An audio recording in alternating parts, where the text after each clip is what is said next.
Good morning, students. Today we would discuss about the anatomy of the fourth ventricle.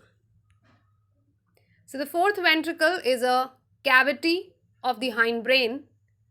Hindbrain includes cerebellum, pons and medulla oblongata. So this green space is a tent-shaped space, the fourth ventricle, which is situated in between the pons, upper part of the medulla in front and the cerebellum behind. The lateral boundaries of the fourth ventricle is formed by the superior lateral boundary. Superior lateral boundary is formed by superior cerebellar peduncles on both the sides, and the inferior lateral boundary is formed by inferior cerebellar peduncles, the gracile tubercle and the cuneate tubercle. Now there are three cerebellar peduncles, superior, inferior, middle, and they connect the cerebellum with the rest of the central nervous system, and they also participate in the formation of the lateral boundary of the fourth ventricle. And these are the gracile and cuneate tubercle that also participate in forming the inferior lateral boundary. They are named because of the presence of nuclei below them. So below the gracile tubercle is the gracile nuclei, and below the cuneate tubercle there is presence of the cuneate nuclei. Also the same could be seen in this figure. This is cerebellum. These are the three peduncles. These superior ones form the superior lateral boundary, and the inferior peduncles along with the cuneate and gracile tubercle form the inferior lateral boundary of the fourth ventricle. Now the floor of the fourth ventricle is rhomboidal in shape. So in geometry, a rhomboid has unequal adjacent sides. So you can see here, this is longer, this is smaller. So this is a rhomboid shaped space known as rhomboid fossa, and it is formed by the pons and medulla oblongata. This figure here is the posterior or the dorsal view. So the formation of the floor is by the posterior surface of pons and the posterior surface of the medulla oblongata. So in pons, the lower closed part is involved, and in medulla, the upper open part is involved. So the floor of the fourth ventricle is formed by the posterior lower closed part of pons and the posterior upper open part of the medulla oblongata. In this figure, basically we have so far seen a cut section, but in this figure you can see this is how the pons and the medulla oblongata look like.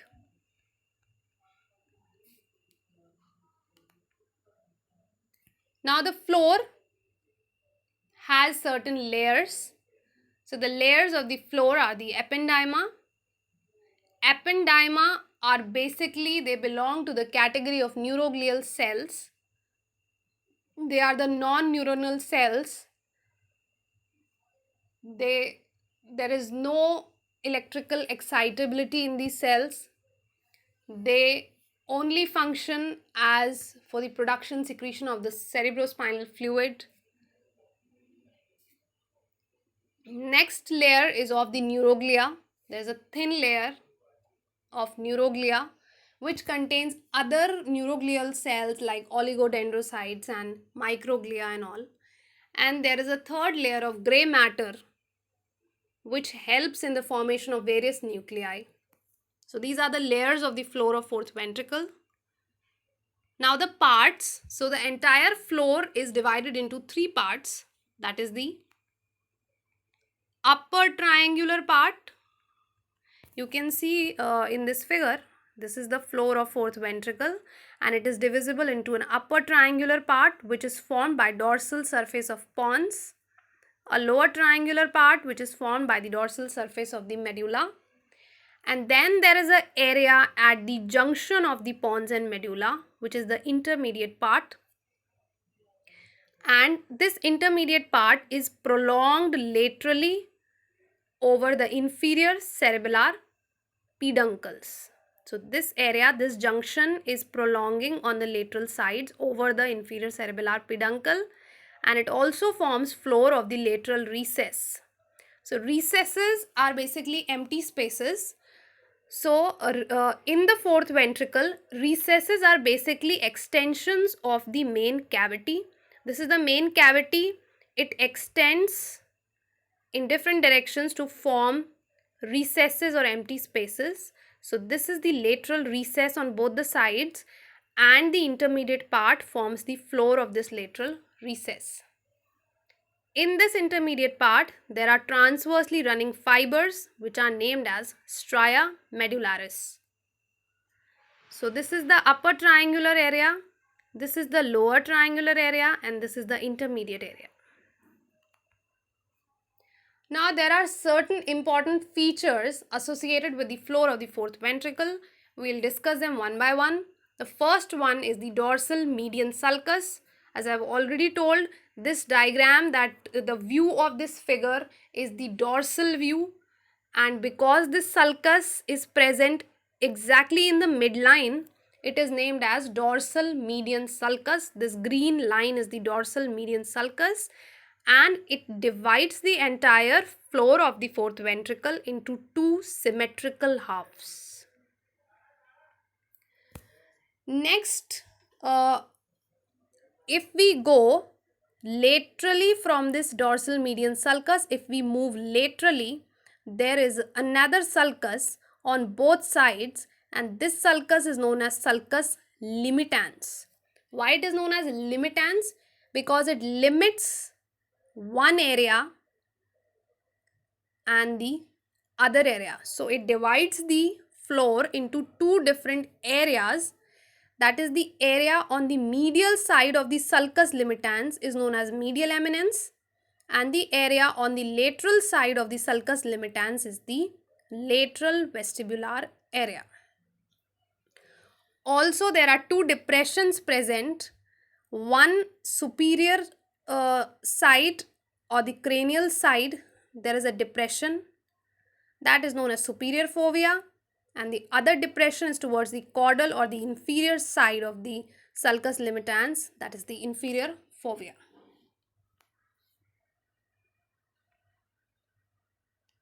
Also in this figure, you can see here, this middle line is the dorsal median sulcus, and then there are two sulcus. This is the sulcus limitans on either side. It divides the entire floor into medial eminence and lateral vestibular area. So the medial eminence, as you can see here, the medial eminence is wider above and narrow below. It contains small swellings. The medial eminence, this area, contains small swellings. You can also see in this figure the swellings. These are known as facial colliculus. So in anatomy, colliculus means small swelling, and because the swelling is due to the presence of the genu of the facial nerve. Genu basically means a knee or a bend. So what happens, the facial nerve, when it comes to this area, it bends like exactly like our knees. So it bends, and there is formation of the geniculate ganglion, and so this area is, the swelling is present here because deep to this area there is presence of genu of the facial nerve, and that is why this area is referred to as the facial colliculus. Then the area which is lateral to it is known as the lateral vestibular area. It lies lateral to the sulcus limitans as well as to the inferior fovea. And why it is known as vestibular area? Because it overlies the vestibular nuclei. It is partly present in the pons and partly in the medulla. So these are the two areas which are formed because of the sulcus limitans. Now there is another area which is referred to as locus coeruleus, and this area contains a lot of pigmented neurons which constitute substantia ferruginea. You can see in this figure, this is the slight bluish colored area here, which is locus coeruleus. This area, it is located in the uppermost part of the sulcus limitans, and it is because of the presence of pigmented neurons and it forms the substantia ferruginea. It is because of the presence of melanin. Melanin gives this pigmented appearance to this area.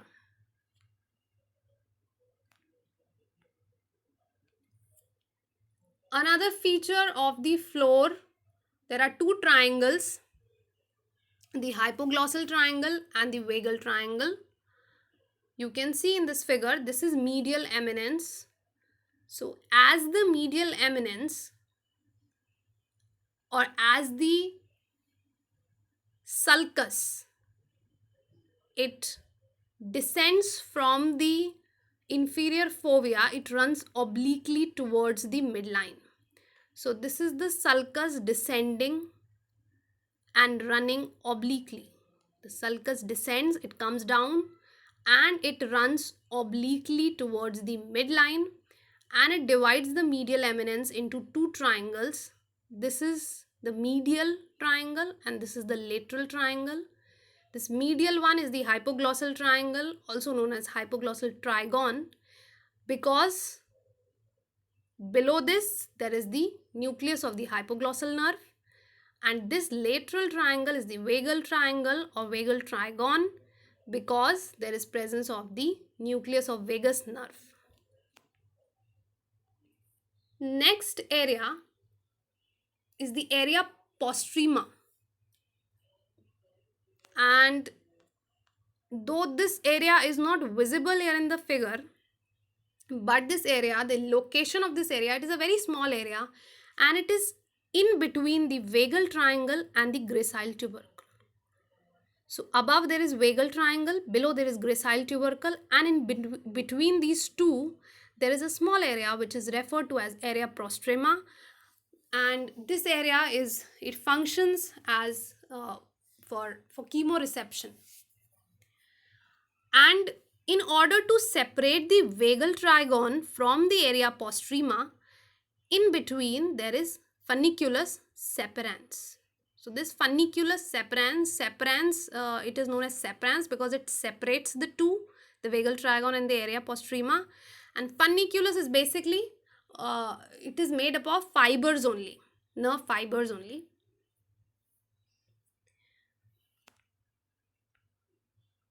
And last structure related with the floor of the fourth ventricle is the calamus scriptorius. So if you look at the lowest part of this triangle or the floor, it appears like the pointed nib of the pen. So it is this pointed nib is referred to as calamus scriptorius. Scriptorius comes from script, and because it looks like a pen, the nib of the pen, so it is known as calamus scriptorius. So that's all about the anatomy related with the floor of the fourth ventricle. Thank you so much.